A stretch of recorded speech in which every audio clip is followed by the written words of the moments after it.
دو عدالتی نظام، supreme court اور آئینی عدالت.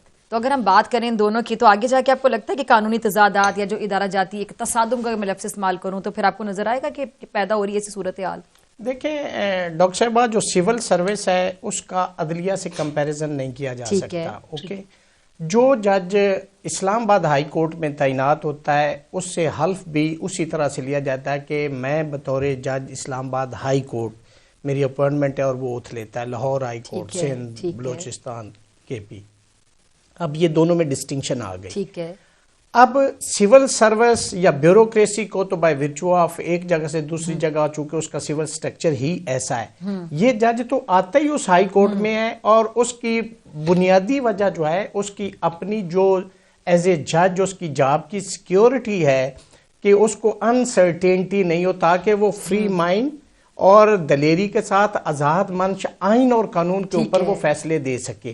اگر اس کو پتا ہو کہ مجھے ایک فیصلہ میرا ایسا ناپسندیدہ ہو جو گورنمنٹ کو ہو تو وہ مجھے ٹرانسفر کر سکتے، تو ممکن ہے وہ جج ہی نہ بنے. تو یہ ہے انڈیپینڈنس آف جوڈیشری، چونکہ جج کو اس کی جاب کا بھی خطرہ نہیں ہونا چاہیے، پوسٹنگ ٹرانسفر کا بھی نہیں ہونا چاہیے، اور اس کے علاوہ اسی لیے آرٹیکل 209 آئین کے اندر لکھا گیا ہے کہ جی اگر کسی جج کو آپ نے ریموو کرنا ہے تو آپ نے صرف سپریم جوڈیشل کونسل کے ذریعے کرنا ہے، تاکہ وہ یہاں سے فری مائنڈ ہو کے اپنی ڈیوٹی سر انجام دے سکے. ایک انڈیا کی مثال یہ دیتے ہیں تو انڈیا کے ایکٹ کے اندر انہوں نے لکھ دیا ہے کہ جو اوپر والے 6 سینئر ججز ہوں گے ان کو کانسٹیٹیوشن کورٹ میں لے جایا جائے گا. آپ کے ہاں تو ساری لیجسلیشن امینڈمنٹ ہوتی میلس پہ مبنی، وہ کیسے؟ گورنمنٹ لے کے پریکٹس اینڈ پروسیجر ایکٹ، اس کے بعد انہوں نے جو 191A انٹروڈیوس کروایا، اس کے اندر ماسٹر آف دی روسٹر کو چینج کر دیا. پھر انہیں جب مینارٹی میں چلے گئے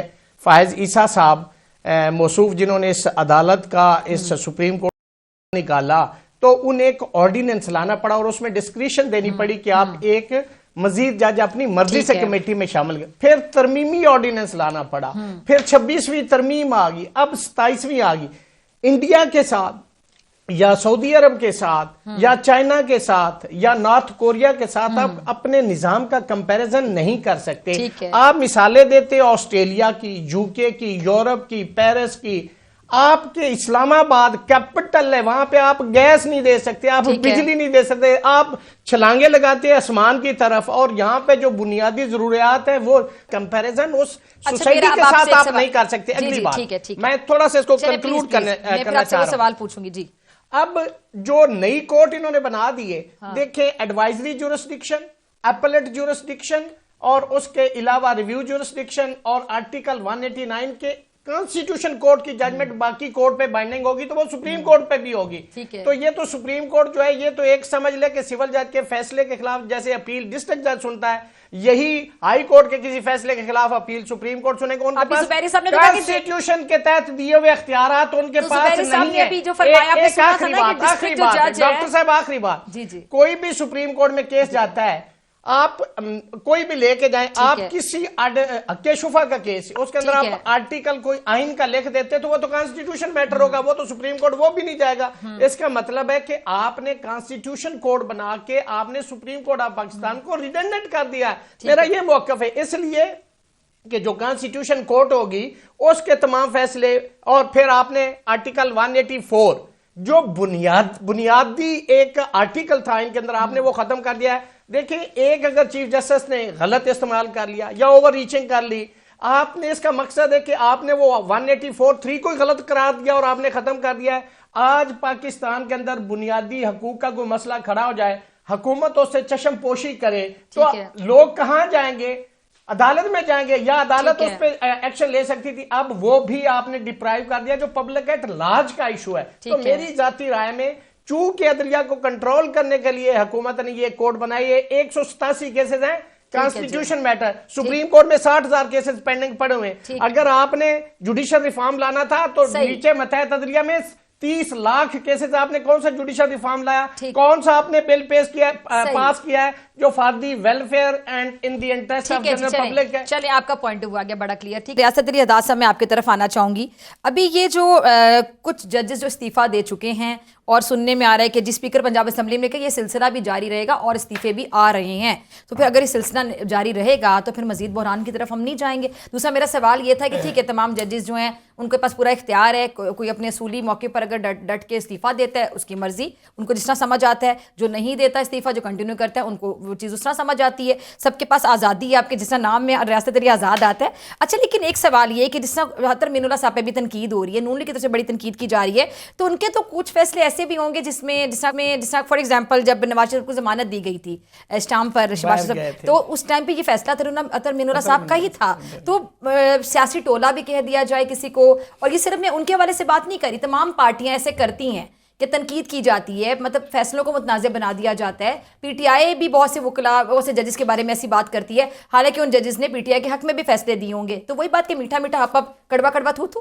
دیکھیے میں اس چیز کے سخت خلاف ہوں. یہ جو جوڈیشری کو ملان کرتے ہیں نا, متنازع بنا دیا, میں کہتا ہوں کہ کوئی کہتے ہیں جی یہ پی ٹی آئی کا ہے, یہ مسلم لیگ نون کا ہے, یہ ایسا نہیں ہوتا. میں ایک مثال دیتا ہوں. اب تو سوری عمر عطا بندیال جڑی ہوتی ہے, یہ جج کس کا ہے, وہ جج کس کا, سوری ٹو سے گفتگو ہو رہی ہوتی ہے. میں کہتا ہوں عمر عطا بندیال نے ایک فیصلہ دیا جب سوری کی اس نے رولنگ کو سیٹ اسائڈ کیا, اس نے شیڈیول دے دیا, ووٹنگ اس ٹائم ہوگی, اجلاس اس ٹائم. کیا وہ اوور ریچنگ نہیں تھی؟ میں نے اس وقت کے جو مسلم لیگ نون کے انفارمیشن منسٹر تھیں ان کو میں نے سنا, انہوں نے کہا یہ آئین اور قانون کی فتح ہے. جب اسی جج نے good to see you Imran Khan کو کہا تو انہوں نے کہا یہ پی ٹی آئی کا. تو یہ چیزیں نہیں ہیں. میں ذاتی طور پہ میں کسی جج کو پی ٹی آئی نون کا نہیں یا پیپلز پارٹی کا نہیں سمجھتا, نہ کہتا ہوں, اس لیے کہ کئی فیصلے ہمارے حق میں بھی ہوتے ہیں, ہمارے خلاف بھی ہوتے ہیں.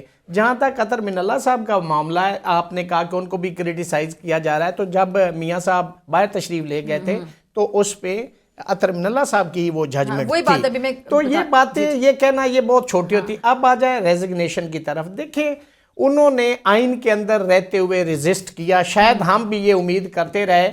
انہوں نے تھوڑی سی دیر کر دی استعفوں میں. ہمارا یہ تھا, خواہش تھی, ہم یہ سوچتے تھے کہ چونکہ 26ویں ترمیم بہت غلط ہوئی تھی, اس میں پورا جوڈیشری کا سٹرکچر جو تھا وہ ڈیمیج ہوا تھا, تو انہیں یا تو اس وقت جیسے ہم نے پٹیشنز فائل کی تھی ان کو سنتے, اس کو سسپینڈ کر دیتے جو امینڈمنٹ تھی, یا واٹ ایور جو بھی لیگل ریمیڈی تھی ہمیں اویلیبل, ہم نے اویل کی, اور اس کے اوپر اگر اپروپریٹ آرڈر آ جاتا تو وہ نہیں ہوا. الٹیمیٹلی 27ویں بھی آ گئی. تو اب تو بالکل ایک کنٹرول جوڈیشری.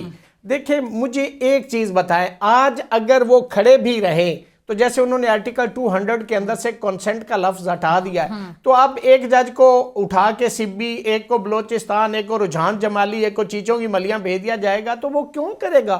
ایک بہترین وکیل جو ہوتا ہے وہ جج کے لیے آتا ہے, ایک ایسی سٹیج پہ گروم ہو جاتا ہے, اور پھر اس کو کہا جاتا ہے کہ آپ آئیں, کچھ ریفیوز کر دیتے ہیں. تو وہ کیوں نوکری کرے؟ وکیل تو ہوتے ہی آزاد منش ہے, اگر نوکری ہی کرنی ہے تو وہ وکالت کیوں نہ کریں؟